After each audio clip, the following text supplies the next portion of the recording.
Okay, we're gonna give. Woo.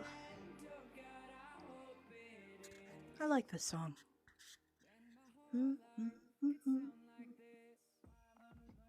Okay.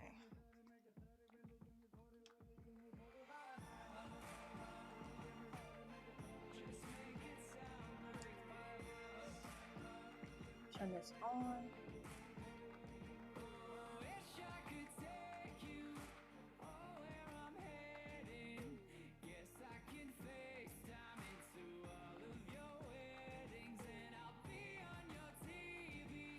And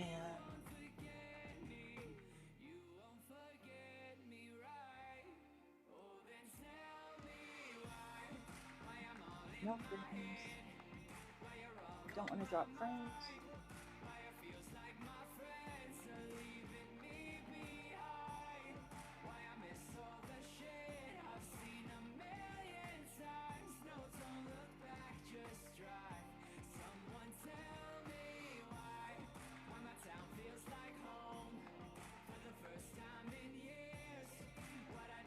And it's ready.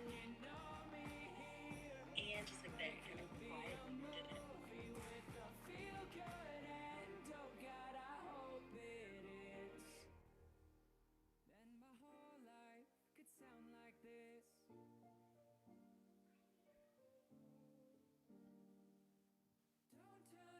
Oh, going back.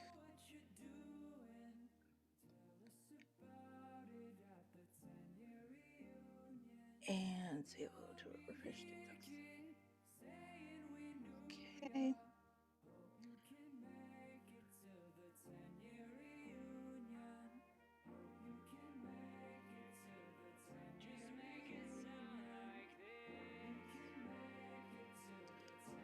And the live is ready. I can set this aside back here. Eee! Don't touch that screen.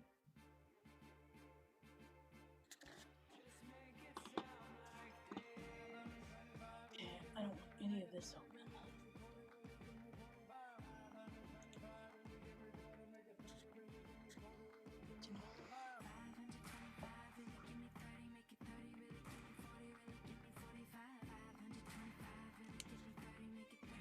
A few more minutes.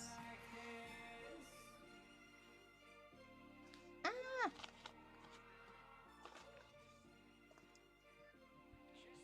Okay, and I did.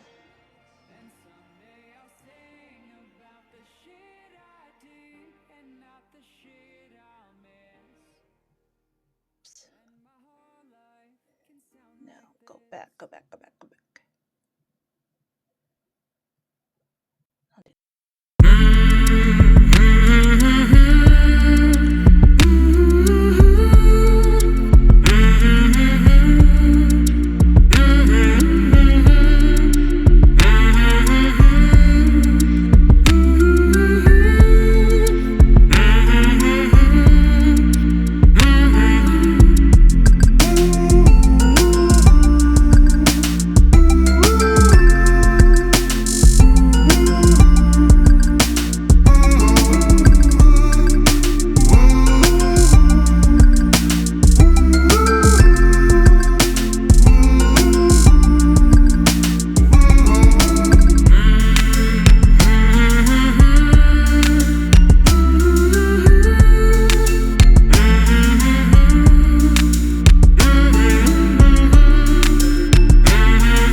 streams for week 2, and we are moving on to week 3. Yay! So, since this is the last day of streaming for week 2, I wanted to just recap how things have been going for the first 2 weeks, and then get into my writing flow a little bit more, go through some screenwriting vocabulary terms and structure and format items, and then just get into my workflow and maybe a writing sprint, and then talk about anything fun that I have planned for the rest of the weekend. So, first off, for those of you who don't know, my name is Nicole, aka Miss Ibis. I'm a poet and I write Afro speculative fiction. And what I've been doing with these live sessions is to hold myself more accountable and be more present for myself in trying to build my rituals that help me center my workflow, my scheduling, my mental balance with, regaining the fun of my work, but also balancing that with all the adulting things and the external pressures and all of that. So I took the first week at the beginning of September. My first goal, the main goal, was to stream once a day for 7 days, week 1. And I did that. And after that, I was exhausted. So, what I learned was I shouldn't try to pile too much into my work week, because then, I have a tendency to get overwhelmed, and getting overwhelmed that causes, a bit of self-sabotage. And I got exhausted too quickly, and that still left me with a lot to do, but no energy left to do them. So I made some small changes. So I decided for week 2 I wouldn't shoot for every day, because quite frankly, it just isn't really that feasible. There's lights and cameras and things, and uh, breaking up my day to do all of that setup, it takes a toll. So I narrowed that down to 3 days a week. So Monday, Wednesdays, and Fridays. That's when I would do my live streams. So for week 2, that was my goal. In addition to that, I wanted to maintain a consistency of reading at least one poem a day. So for week 1, I did that as well, but I wanted to especially be really consistent with that, because reading poetry is almost like yoga for my brain. It helps me reset and center myself, and helps me get ready for all of the things that I plan to do, all of the things that I want to do. So gaining that nourishment from my little daily poetry habit really did help me just put my brain in a better mindset. And the way things, like reading triggers uh that inspiration or idea muscle, I wasn't so concerned about that.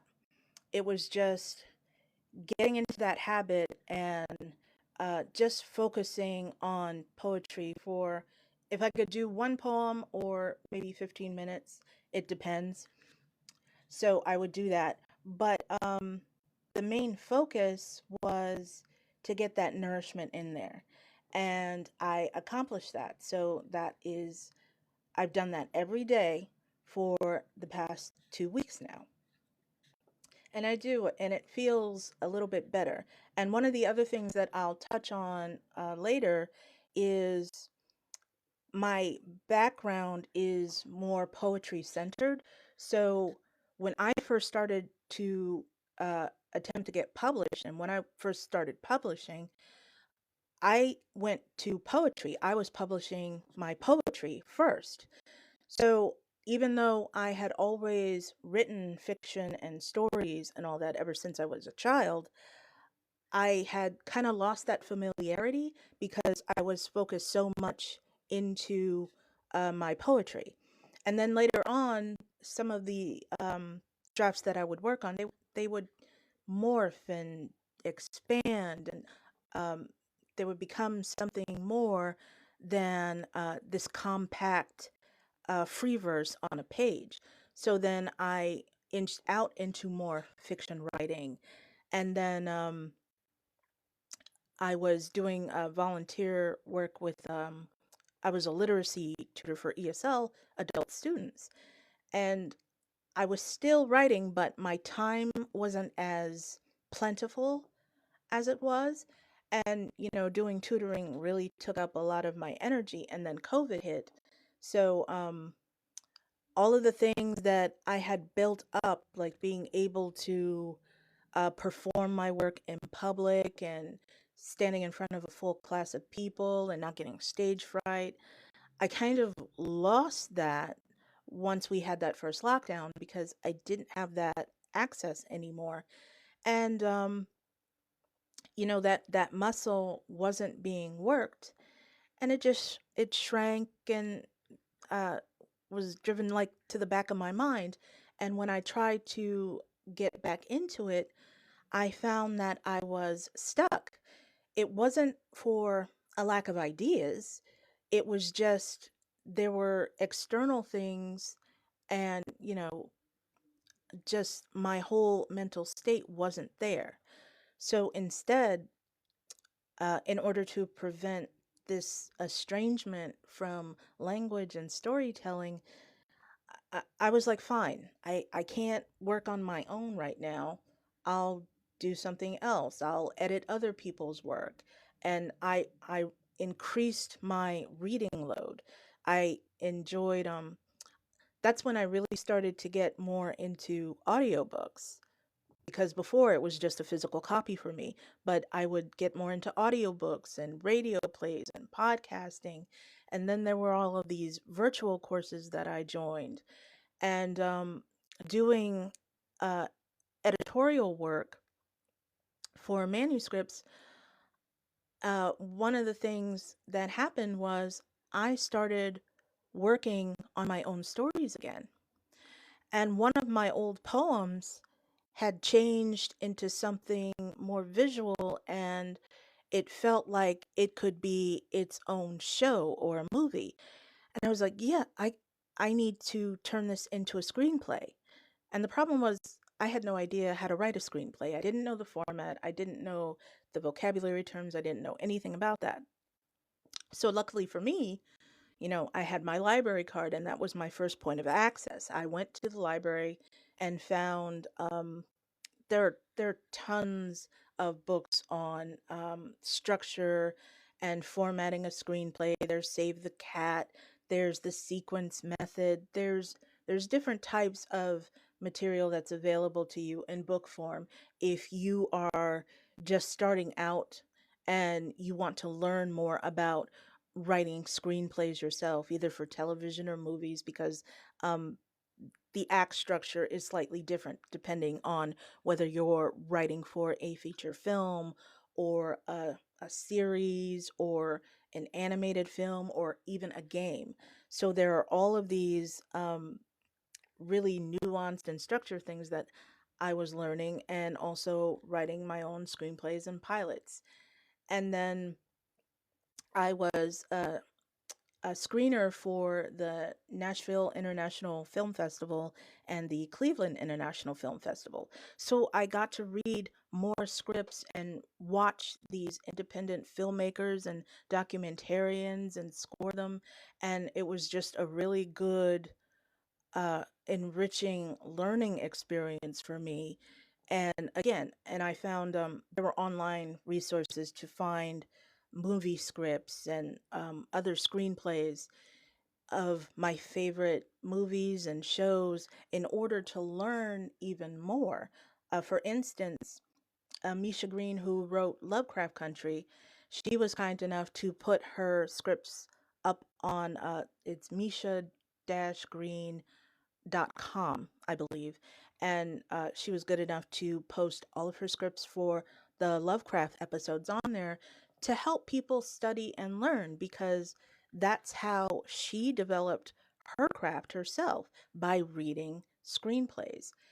So that's what I did until and I would judge poetry videos for Button Poetry for a while. And as good as that was, as satisfying as that was, it also took a lot of energy away from me. So doing that and plus working for free was no longer feasible.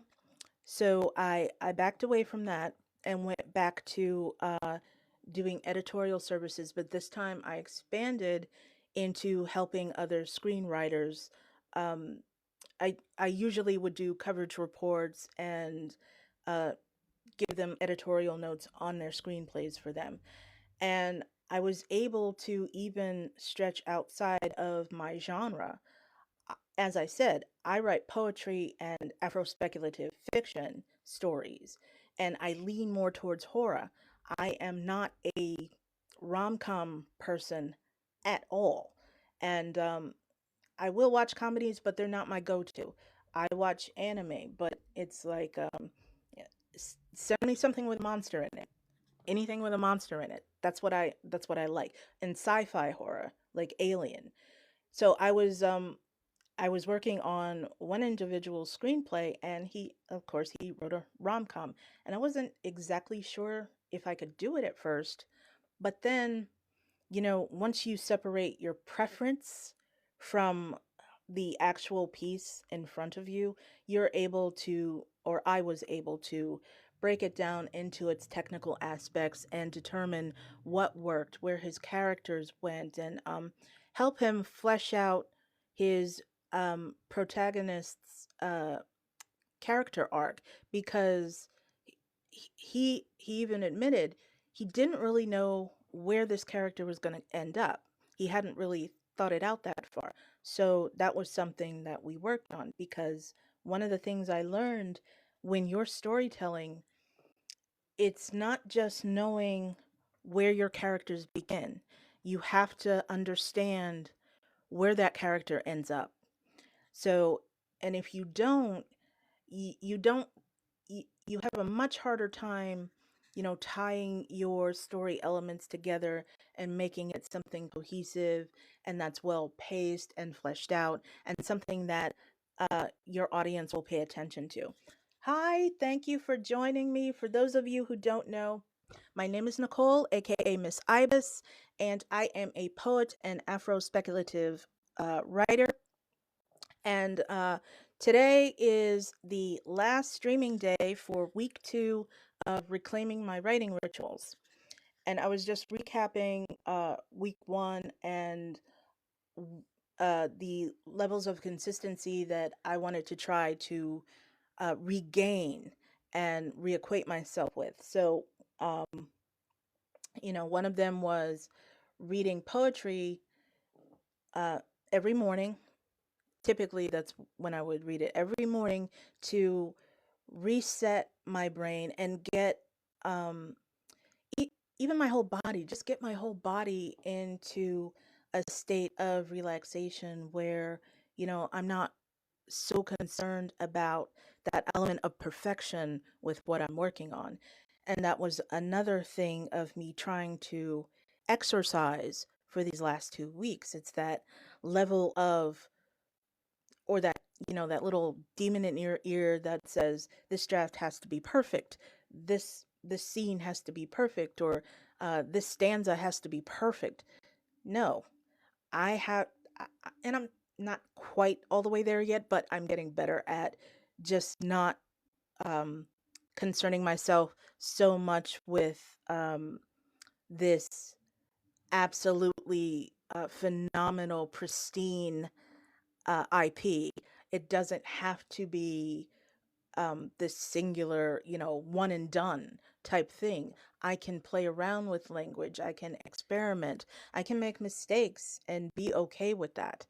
And, if you're just starting out in your writing journey, that's something that you do need to learn for yourself. You need to let go of that sense of urgency that everything has to be perfect on the first go around. And that is, I don't know any writer where that has ever been the case. So that's been, the part of the first 2 weeks. And for those of you who are just joining, drop a comment, drop a share, drop a flower if you like. Let me know where you are in your writing journey and if you've tried different approaches to how to get unstuck and what you do in order to center yourself before you actually get to writing. So, one of the things, as I said, uh, with the poetry in the morning. So today's poet was Rita Dove, and I get pretty much all of my books from the library, and whatever they don't have, I'm fortunate enough to be able to send out. They're called patron library purchase requests. And what it is as long as you're a patron in the library, you can suggest that they purchase material if they don't have it available, or you can do an interlibrary loan. So, um, for instance, when this was way back, the more I started to check out books, their poetry section used to be very small. Okay. And I go in there now, I can count every single poetry book that I had requested that they purchase. And they have shelves and there's like rows of them now. And a lot of those books are ones that I requested that the library purchase. So I've been very fortunate in that regard. And it's kind of funny because if you one good trick is to acquaint yourself with who's responsible for purchasing books, because I kept filling out these requests. I was not aware that patrons have a limit per year on how many books they could request. So I think it's 75. I think it's 75. And, with the current state of things now, that may have changed depending on where you are and depending on whether your library has the resources and they weren't taken away. But as far as my area, I'm still very fortunate to be able to do that. I don't go over my limit like I used to. Um, I go over my checkout limit sometimes. I'm trying to get better, but I can't help myself. Sometimes I can't help myself. And our checkout limit is 75 books. I'm well over 75 books, but they're really great. They don't hound me about it, and I try not to always go over my limit, but it's been a difficult few weeks. Um, well, it's been a complicated few weeks. Let's just say that. And, I have materials that I'll check out for, work related background information and all of that. But I also just grab stuff at random just for leisurely reading. And that could be anything. And, I've needed a lot of leisurely reading for the past few months. So there's that. And they've been really great about that. So shout out to my library. And as I said, I read Rita Dove this morning. And one thing I I love about reading Rita Dove's work is I always get a sense of nourishment whenever I read her. It's her word choice and um, her forms are just they're very sumptuous in a way. It's like that Robert Bly poem, "Sumptuous Heavens." That's the language that she uses. It's very filling and almost velvety in a way with its texture. And I just like the way when I read them aloud, it just tastes like something so delicious to me. So I made a point of reading her today because it is Friday, and I wanted to try to find a little fun and enjoy myself today because I want to get ready for the weekend. I know Demon Slayer Infinity Castle is coming out, and I'm not going to the theater to see it because I don't do theaters. But there are just other things. My baby brother's birthday is coming up at the end of the month, so there are things going around, and I just want to kind of step back from work and deadlines and all of the other external things that are going on and just absorb um, poetry. So I had my dose of Rita Dove this morning. And another thing as I segue into screenwriting, another thing that I have come to understand is how my background in poetry actually helped me shape my screenwriting craft. Um, because poetry forces you to use an economy of words. Poetry forces you to think in metaphor and limitations within a certain space.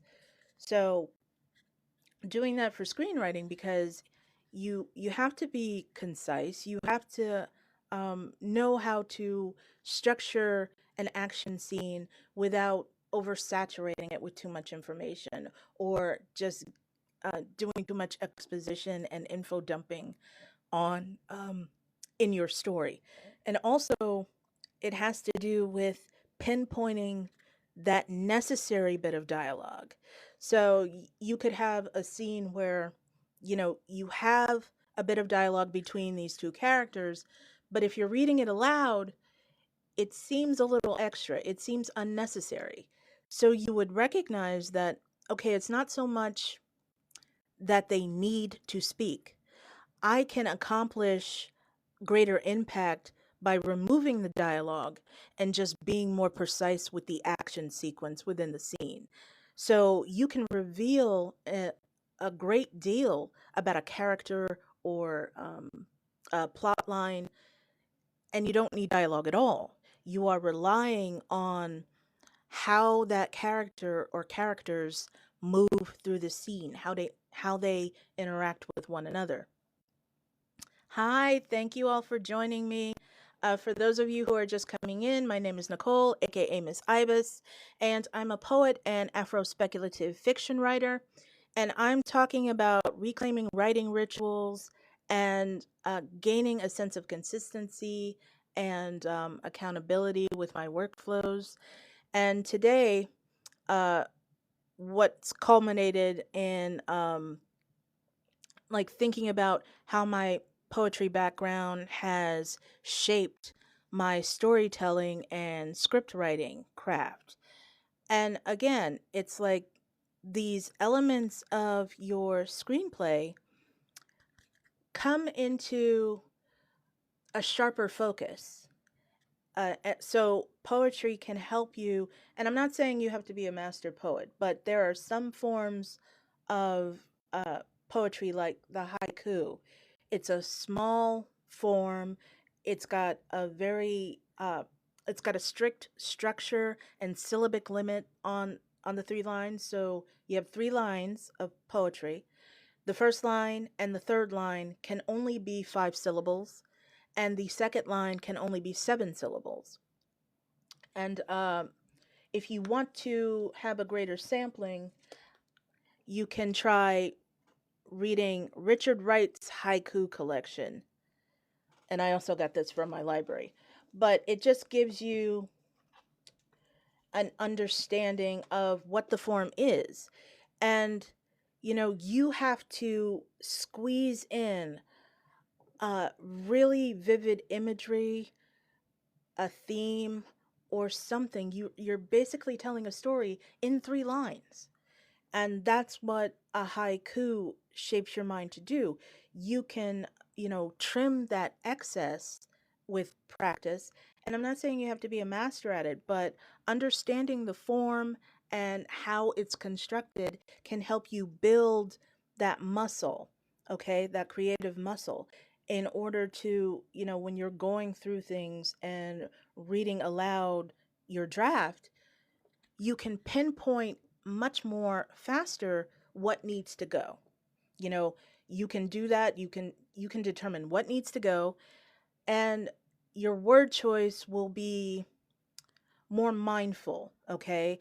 And you will develop a sense of understanding, okay, what has the greatest impact? Your word choices, which has the greatest impact?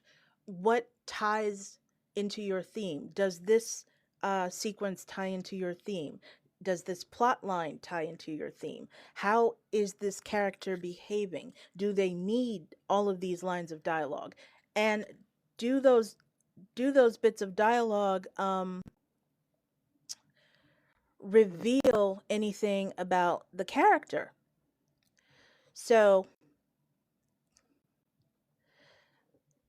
that's one of the things that understanding poetic forms can help you accomplish. And another, I set a deadline for myself today because I'm working on my podcast. And for the opening, I kept going back between these two scenes for the opening. One was an external one and one was an interior scene. And I was like, well, I've been playing with them for long enough. So by Friday, I'm going to make that determination on which one I'm going to use and then keep it moving. So, today's the deadline, and I decided to stick with the interior scene. It, launches you into the story, but it doesn't give too much away. So so I met that deadline. Hi, thank you for joining me.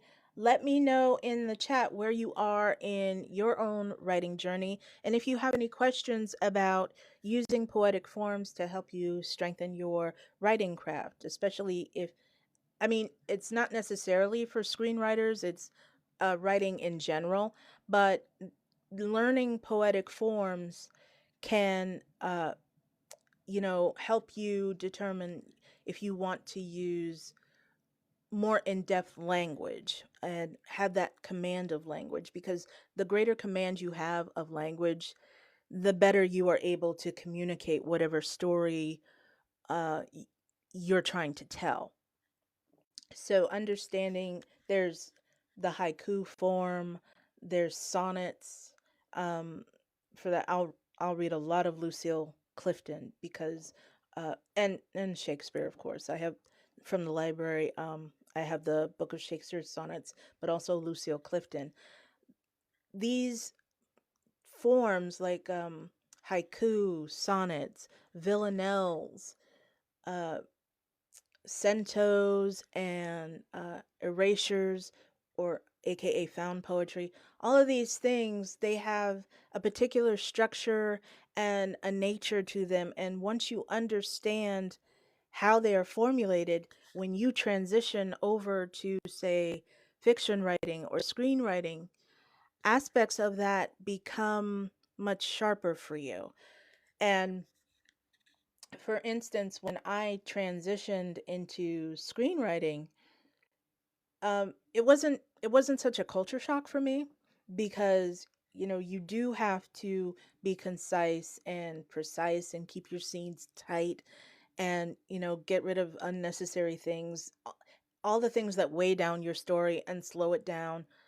You understand and recognize what needs to go. And it kind of sucks if you think, because the whole point of drafting is like you got it all down, and it might sound perfectly good in your head, but after you get that initial draft done and you're reading it aloud to yourself all the way through, you can hear the parts that feel unnecessary. So you're getting rid of that excessive bit, and you're trimming it, you're refining it until you have this actually polished thing that you're ready to maybe send off to if you have an editor, or if you need a coverage report, or if you're looking for an agent or a manager, or if you want to pitch it directly to a studio. So the more that you polish your work and the more tools available for you to do that, try it out. It never hurts to try. There are so many different ways that writers improve their craft, but one of the main ones and one of the most consistent ones is reading more. It I don't think you can escape understanding what your craft is and not reading without reading. That just um it doesn't compute in a way, and sometimes it feels disingenuous to say that, oh, you never read, because I have heard of I guess they're popular authors. I know they sell a lot of books, but I don't read them personally, and I can't think of the one off the top of my head, but he spoke publicly about not reading, not liking reading. And that seemed odd to me. So if you don't read, you're not it's in a way you're not feeding yourself, and also it will show up in your craft. And the way it shows up is, y- without that growth, you're the same. You write the same thing over and over again. It's just you changed a character's name or something. And it's like you put yourself in this cookie cutter, and that's all you churn out. And yeah, I think there's a couple of them that have actually said that they don't read. And a screenwriter in particular who said he doesn't read, yeah, I can tell. Um, if you've ever watched their movies, or been able to find one of their old scripts and read them, yeah, you can tell that they don't read. But back to my deadline, I decided finally to just go with the interior scene for my opening, and then I'm not going to throw away that other scene because I never throw anything away. I might use that at a later date for a trailer or something, because I am working on a teaser, and that exterior scene will require uh animation and um some some green screen footage that I'm not able to get right now, so I'm going to keep that on the back burner. But uh, it took me forever to decide which scene I was going to go with. And another useful tool, if you have if you have a habit of writing things down as I do, I tend to initially use these 3.5 or 3 by 5 index cards. Some of them are lined, some of them aren't. So what I do is, for the scripts, I'll use both sides. So one side is the scene card, and the blank side, I'll probably, if it's an exterior scene or something like that, or if there's a particular visual that I want to maintain, I'll doodle something or sketch something on the blank side. And the reason I save those is the drawings for later on, they will become part of my storyboard. And this way, I have all my cards, and it's something visual and tangible that I can move around and hold in my hand and shuffle and just go through. It's like my backup notes. But, if you're more into technology or typing things out, there's, I think it's called like post-its. You can even do it on post-its. It doesn't have to be that complicated. But it allows you to do several different things. This can be your plot map. It can be your character arc. If you color code them, they can be your storylines. And again, like I said, it can also be part of your storyboard. And so I'm also trying to work on my drawing. I used to be able to draw when I was a kid, but I didn't keep up with it. So now I'm relearning that again. But this is, it's like just like simple doodles. They don't have to be complicated, but I'm kind of vain, so I want my cards, I want my storyboard cards to look a little bit better than this. But they don't have to be complicated. And again, when you're writing, it's not so much that you have to focus on having everything perfect, but the point is to get it down and move on to the next step. So, I outline now.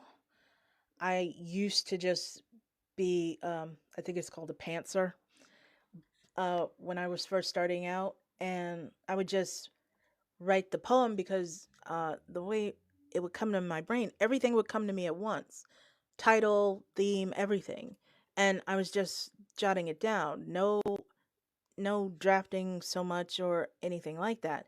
But the more projects that kept coming into my head, I couldn't get away with that anymore. Because if I didn't have them down in some cohesive form, I would forget or they would get jumbled and mix matched together. And that's just frustrating to kind of sift through everything to remember what belongs where and what character belongs in this place. So I do outlining now. It is not my favorite thing to do, and I still don't like it. I don't hate it anymore, but I still don't like it. But again, it's another tool that helps me keep everything in check and all together so that I'm not jumping from place to place to place. And for that, I don't write down my outlines anymore. That's too much paper.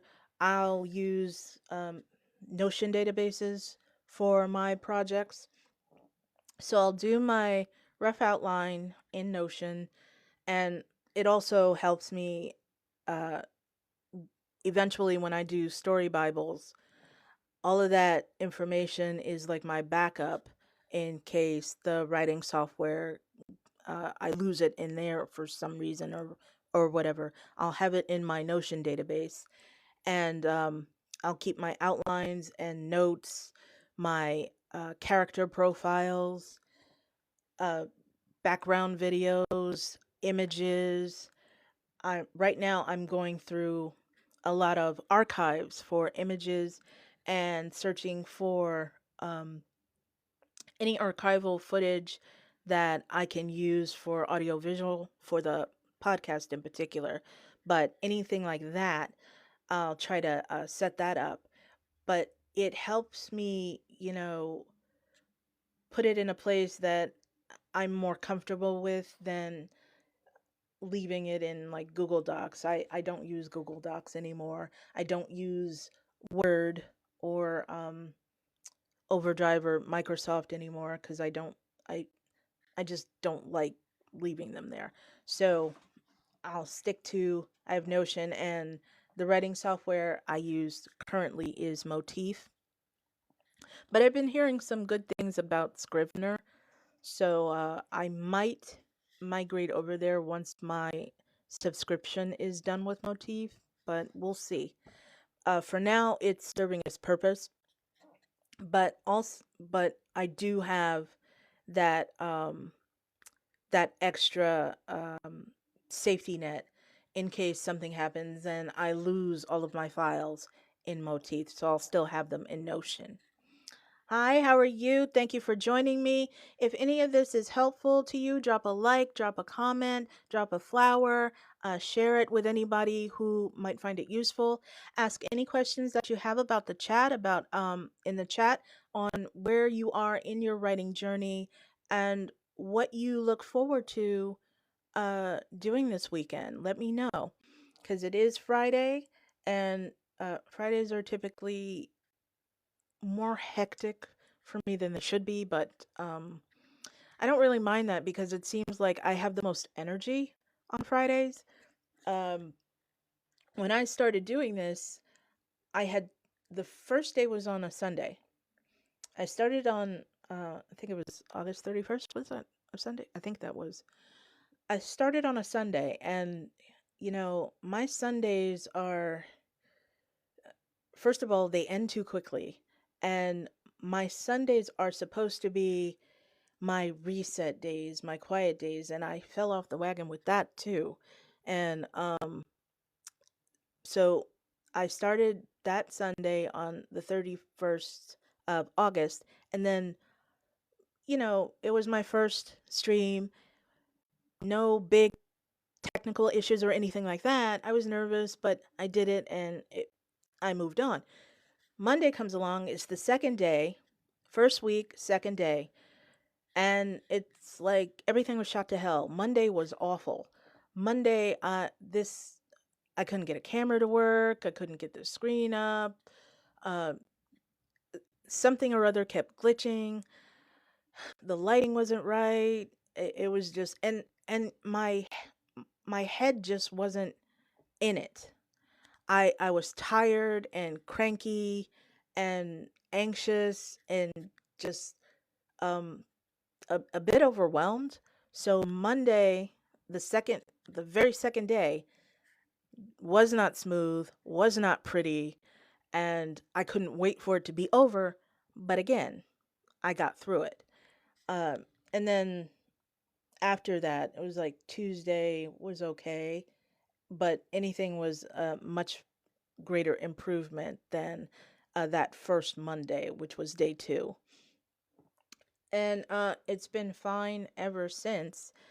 But the Sunday, I need to reclaim that day as my reset. It's like my day to unplug and just do more quiet things. And it's kind of precarious because, I have family here and sometimes they will decide to drop by at 8 o'clock in the mornings. And so my quiet Sunday plans will be shot to pieces. But, I try to get my reading in, maybe do some drawing, enjoy outside, even if it's raining. I like to just sit and listen and just be quiet because Monday is not my day. And sometimes it's Monday will come around and I choose to extend my Sunday, at least in the morning, because I don't want to deal with Monday. Mondays are just bad for business. But, I go from that low social battery, that low energy on Monday and having way more of it on Friday. Although it's like a lot more is dumped into my day on Friday. I've got chapters to do, scenes to do, a tutorial to go over, but I also have the adulting things like laundry and making dinner, which I did not burn tonight, by the way. So yay me.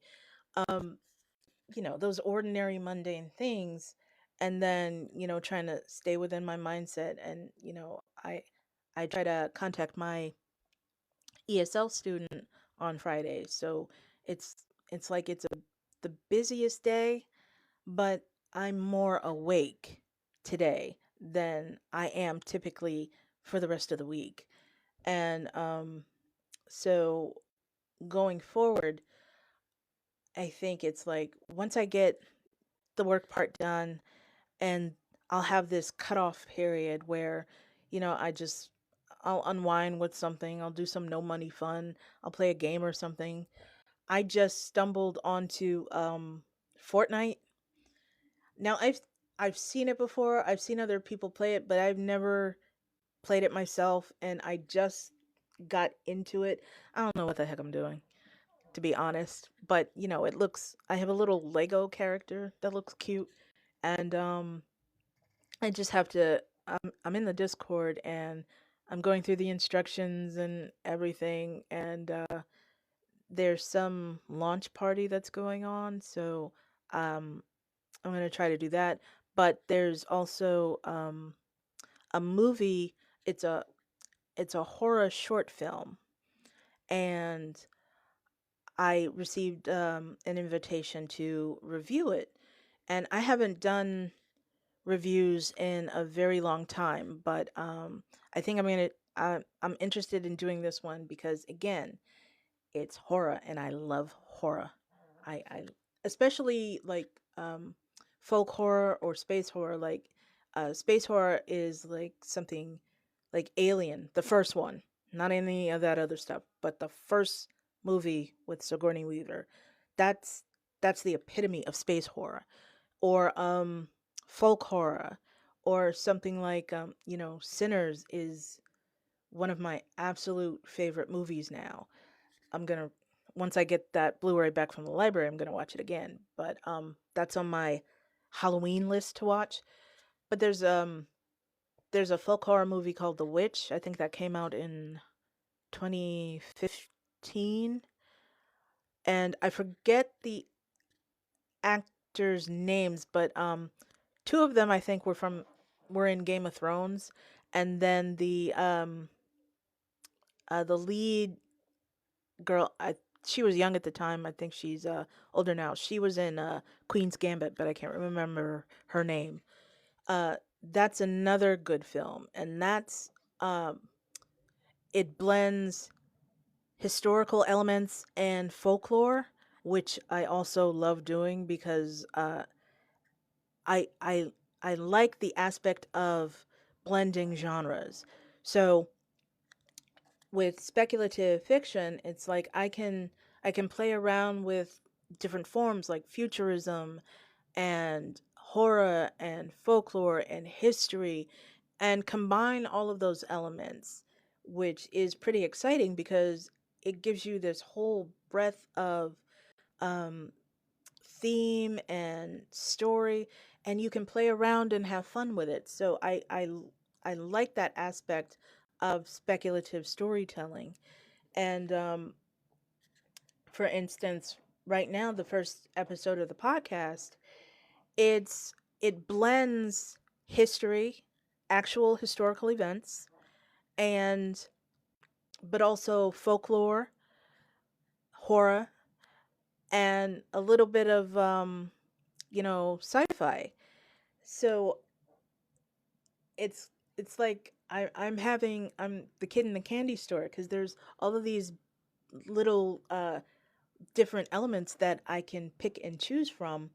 And when it's done right, it makes for, I mean, you're still able to suspend belief. You're still able to follow and, you know, be thrilled and um, just entranced in general. But it's like these fantastical elements that just come to you, and it's like a giant feast. So I'm having a lot of fun with that. It's like the ideation process and coming up with the story and doing the background information, because that then you have to do all the that's the research and part, and that's one of my favorite parts about writing and developing stories. It's like, you know, the kitchen details underneath, right? So there's all of these sources that I found, and I'm still able, unfortunately, my Nana is no longer living, but it the episode actually originated from a story that she had told me. We were watching a documentary series about the War of the Worlds radio broadcast that Orson Welles did in 1938, and the quote unquote panic that it caused because people had tuned in. It was like after the show had already started, they were only catching the bit where, the Martians had landed, they were attacking everybody, and communications were down, and all of this, that, and the other. And they actually thought, or some people thought, that it was real, that they were actually hearing a news broadcast and not a dramatic radio theater. So once the papers got a hold of the story, they kind of conflated everything. And, there were people calling into CBS complaining and all scared and calling police stations. I think one person had a heart attack during the time, and uh it was either, I mean, some people actually did believe that uh New Jersey was being invaded by Martians, and other people had a more realistic fear. They were scared that it was actually Germans, and the Martian angle was just like a ruse. And we were watching that documentary, and my nana told me, it's like, "Oh, I remember that." It's like, "Really?" And it came about like this whole thing, and she was talking about, they hold themselves up in the house. They didn't go anywhere after dark. Once it got dark, everybody was shut in. They had, the windows and everything blocked up. And I was like, well, what did you think was happening? Because I asked her, did you think it was aliens? And she kind of scoffed at that. And it wasn't even the Germans that concerned her. She was telling me that it wasn't so much something coming in from the outside, it was, other townspeople, the people who were already there. And this particular group of people, when they get scared, they burn shit to the ground and they destroy things. And, you know, people like her get hurt. So it was like they just stayed inside and waited until morning because it just wasn't safe for them.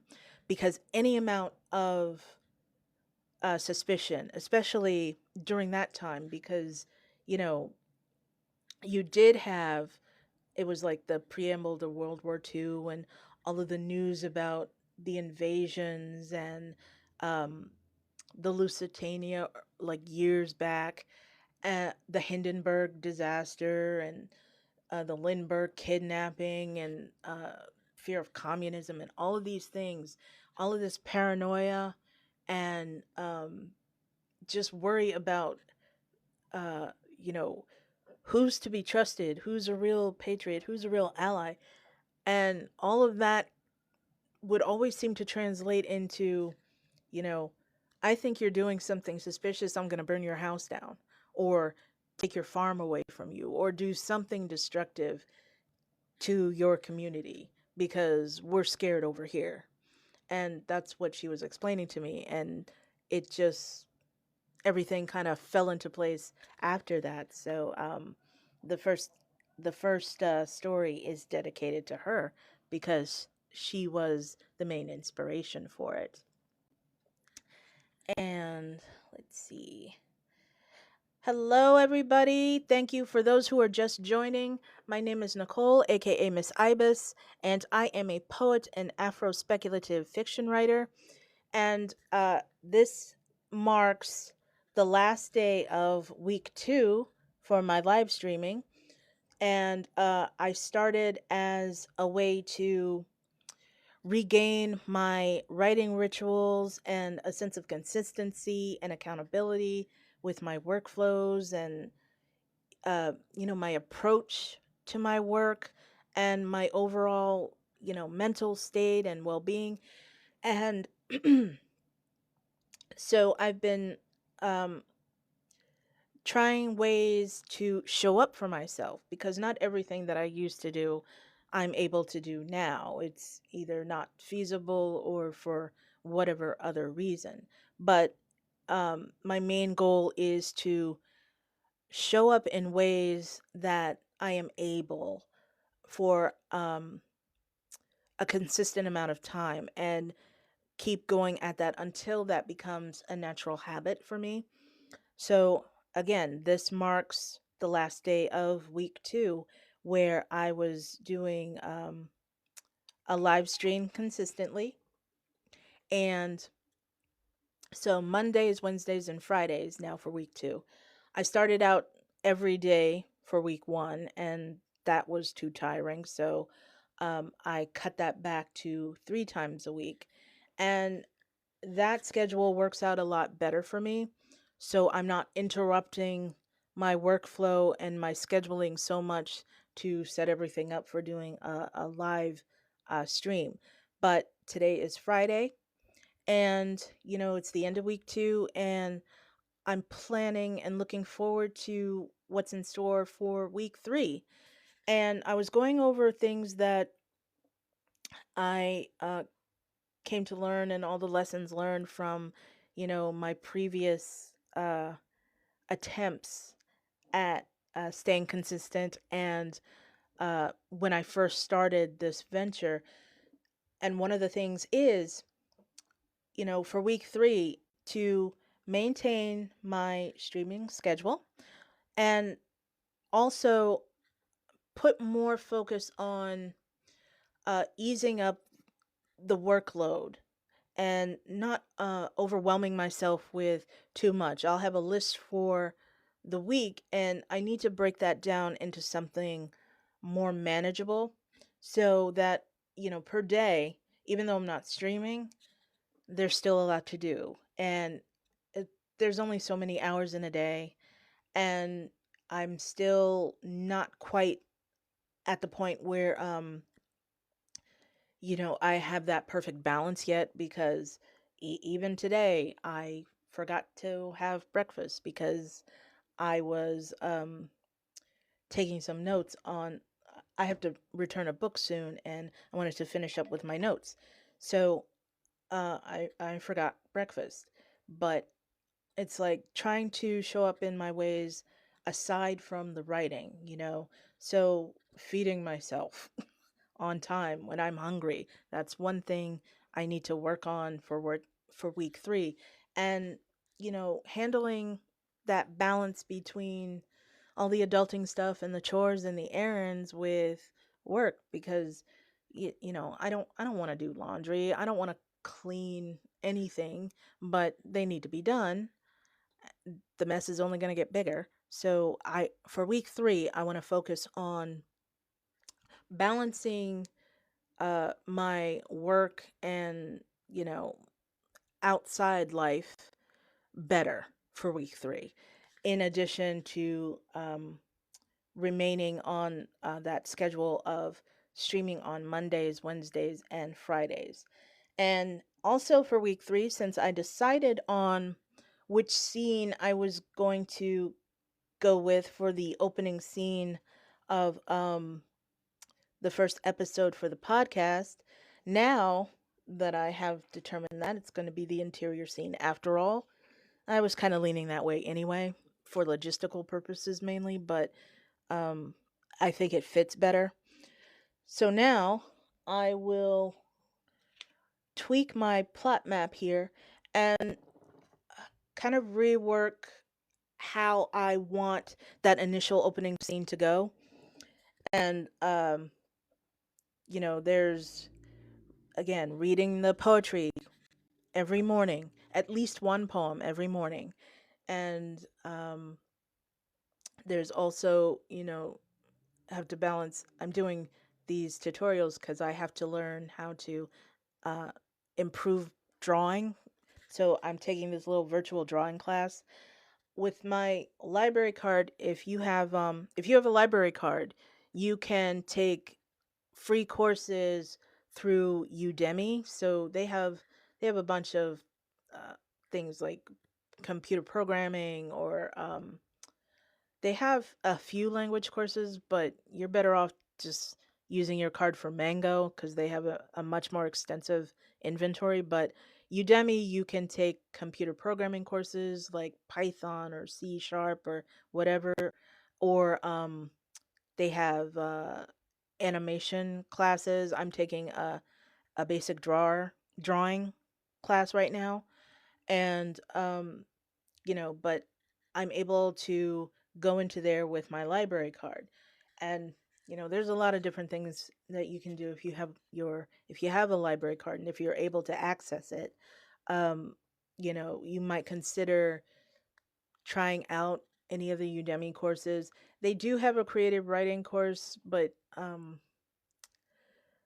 I can't really speak on that. I haven't needed it for that. But if you feel like you would need that kind of foundation, um, to make yourself comfortable with or more comfortable with writing, that's perfectly up to you. And they also have history portals, periodicals. I'm scouring the periodical database for old newspaper clippings from 1938, and they have historical databases, periodicals. Um, they have ancestry. You can access ancestry.com through there as well. You can access Rosetta Stone, I think, at least through level one, but you can also access Mango, and that's a language learning uh, interactive software, and they have a much more extensive inventory of languages that you can use. Uh, I'm signed up for there, but I got so overwhelmed because I wanted to know every single language except pirate that I listened to that and that was no. I thought it would sound like an amalgam of Spanish, French, um, maybe Igbo or a West African language, a type of Creole. But no, it's exactly what you think it is, like that whatchamacallit movie, and I wasn't standing for that. So every other language, yes, but not pirate. But again, it's a useful tool and it comes in handy, especially if you're strapped for resources. Um, it's very expensive to take uh, screenwriting classes or going to film school or any of that stuff. It's very expensive, and you don't really have you might not have that kind of access. So using your public library is a good segue into that. And then, if you and you can also have online access too. But if you have online access, there are also places on YouTube you can go for classes. They have all kinds of things. Right now, Harvard's computer science virtual course is going on. They started earlier this month. So it's CS50, I think that's what it's called. And it's computer science. They go through Python and uh, Java and all of that stuff. So there are other um, things online that offer that too. But you can find tutorials on anything. There's DaVinci Resolve. I'm watching that because I'm trying to learn how to use that software better for editing. And there's OBS tutorials, there's Streamlab, there's just a ton of stuff on there. I have drawing sheets for warm-ups that I got from a YouTube course. So there's a bunch of different things. And, you know, the good thing is if you're coming into writing now, it's if you know where to look, it's more accessible to you. Okay, you're not limited to signing up for a college course and trying to worry about how to pay for something, and you don't necessarily need high price software. I would love to have Final Cut Pro in my arsenal, but when I looked up how much Final Cut Pro cost, that is way out of my stratosphere. So I had to find some cheaper or free alternatives to that. And that led me to the software that I'm using now. But, you don't really need anything fancy. Basically, where you start is with a pen and paper, or just type something on any document software that you have, and you can gain knowledge about format and structure and um, how to do a scene by reading more. And there are online sources, like I said, Misha-green.com to read her Lovecraft Country scripts. And there's there's some other resources for reading, like movie scripts and uh, anime feature films and all of that stuff. But it's just when I think about that now, it's like it's so much that I have to learn, so much that I want to learn. It's like my geek senses are kind of doing a rapid fire on me cuz this is the part that I love. I love finding things to learn about and stumbling upon different types of information and all that stuff. So this is my barrel house.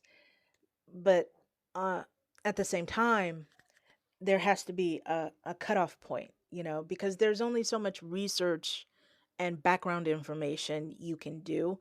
And, you know, you might get a little carried away and you keep doing it. And then it comes a point, you're 3 months in, and you haven't written anything down. So there comes a time when you have to get your idea down first. So when you do your ideation, uh, you can you can do bullet points to make it simple. And again, if a full 8.5 by 11 sheet of paper is too intimidating for you, which it can be because it happened to me, shrink that space down and use something more manageable like an index card or a post-it note or just a little small notebook.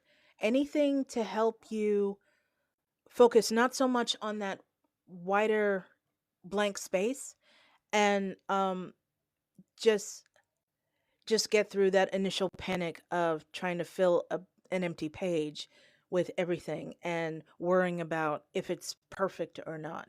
So when you're doing your ideation phase, just get your ideas down first. Get everything out. It's like a purge, so to speak, because once you get it down somewhere that you can refer back to and it's out, you've opened up that brain space, that prime real estate, in order to think more deeply about, you know, what storylines do you want to follow?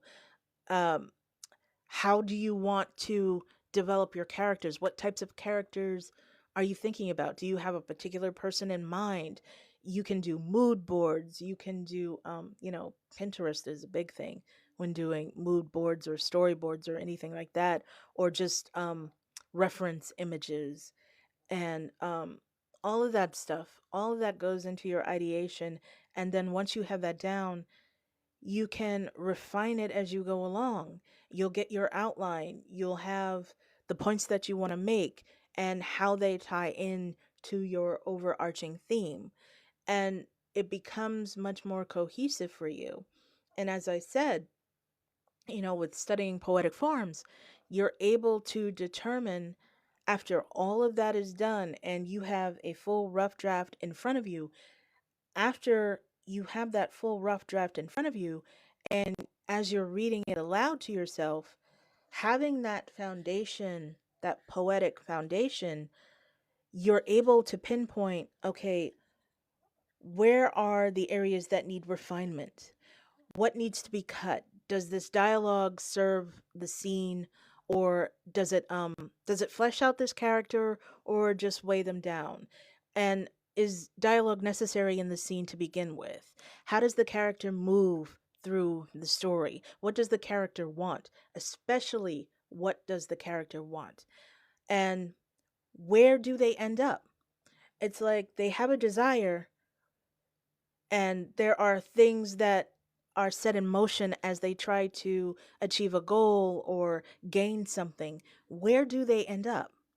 And it's not always, you know, even if they don't succeed in what they were going for, you still have to know the end game.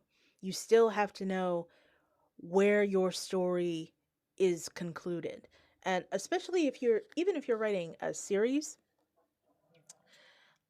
knowing where like that final episode is. Say you have 3 seasons in mind for an IP for a streaming series. You have your point A, but you also have to have that ultimate ending of where you want that last season to end up. Now, that can determine whether, okay, the character didn't achieve their goal or something new arose that is going to continue onto an additional 3 seasons later. So you have to plan for that, because if you don't, you'll be able to tell when you do your readings for these. It's like you can tell if a character's trajectory is solid or not. You can tell whether or not this dialogue fits or if it doesn't. And, as you practice and gain more confidence in that area, it's like it'll come much more rapidly to you. And it is essential that when you're doing this, eh, you want to have fun with it. You want to play, you want to experiment, because that's an important thing. It's you have to enjoy the work that you're doing. Otherwise, that also will show up. And when you're reading it, you can record yourself, you can role play. I have um i have a set of interviews that I've done for, like, the characters in this first episode. I have interviews of them, and it's like a certain scenario, how they would react in a particular situation, and why they behave the way that they do. So having this um kind of interaction with them, and I'll play around with voices and everything, because my voice sounds a particular way. I don't particularly like the sound of my voice. I think it's too soft, but in my head, I don't always sound like this. So depending on what I'm doing, sometimes the voice in my head will sound like James Earl Jones or Loretta Devine, or somebody with a deeper tone to them, or some bass to their voice. But um it's like I'll play around with not just how they sound. It's like you don't want them sounding like you. You want them sounding like them, and they can't sound like each other. So it's not like you're making duplicates of the same character and just putting a different name to them. So the role play helps you flesh that out. And it's a fun thing to do. I mean, you can make it as complicated or simple as you want. Um right now I have just the simple setup of me recording, uh like, the back and forth of me doing the interviews with them. But I would really love to do like a full costumed interview, but that's just not in the budget. There is no budget, but that's not within my scope right now. So for later, which I hope so. But, play around with it and see what you come up with. And don't worry about how how it looks initially. Don't worry about any grammatical mistakes, or if this isn't spelled right, or repetitions or anything like that. The point is to have that fully realized rough draft in front of you, be it a screenplay or a manuscript. Have that in front of you, and then once you've done that, then set it aside for a little bit. um I noticed that I used to have this tendency to, I'd have the full draft done, and then immediately I'd want to go and edit it. And that was the worst possible thing you could do, because um that's when you're like a little overzealous, and suddenly you hate everything and everything has to be changed. And that's not really the case. It's just that anxiety and that separation anxiety. So you want to set it aside for maybe a few days, maybe a week, however long that you're comfortable, and then come back to it with fresh eyes and a fresh perspective. And then you can begin that refining process. So, depending on what you're working out, it's like three is the magic number, three drafts. And then after that, you will need to find someone, like an editor, or um, a mentor, or someone that is well versed in storytelling and craft, or if it's manuscripts, that's an editor, or if it's a screenwriter, someone who can do coverage reports or something like that. Someone that you're comfortable going to and showing them your, like, third draft. Think of them like a beta reader, okay? And what they'll do is they're coming at it from a totally different perspective.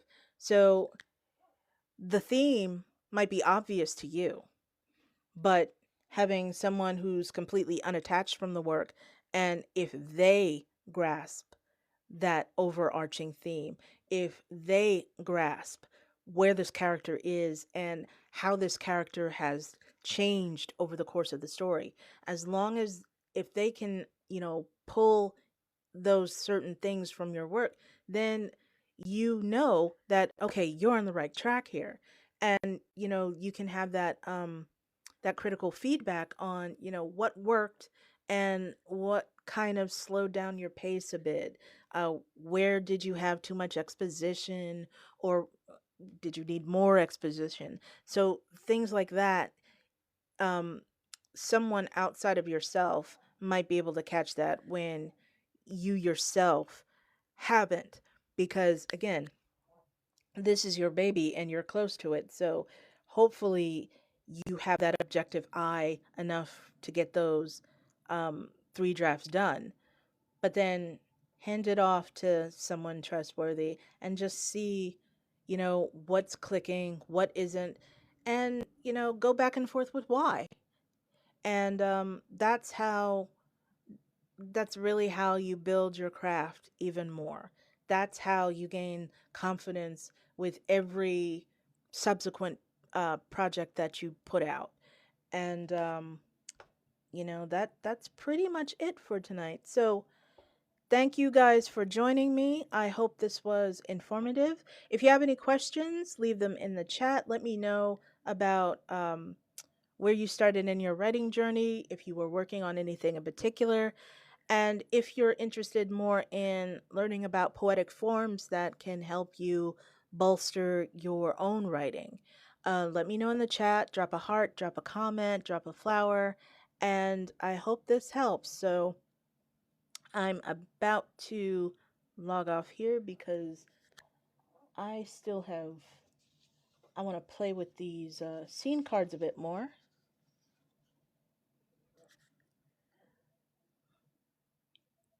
And oh, I know what I wanted to do. I'm gonna mess around with these scene cards, and then I'm going to shut everything down and see what I can play around with that Fortnite game because it kind of looks fun, and I want to try it. So thank you again for everybody who joined me and stuck around. I hope you got something out of it, and take care of yourselves. Be safe out there. Find joy in your weekend however you can, okay? And I will be back same time on Monday at 8:30. Bye.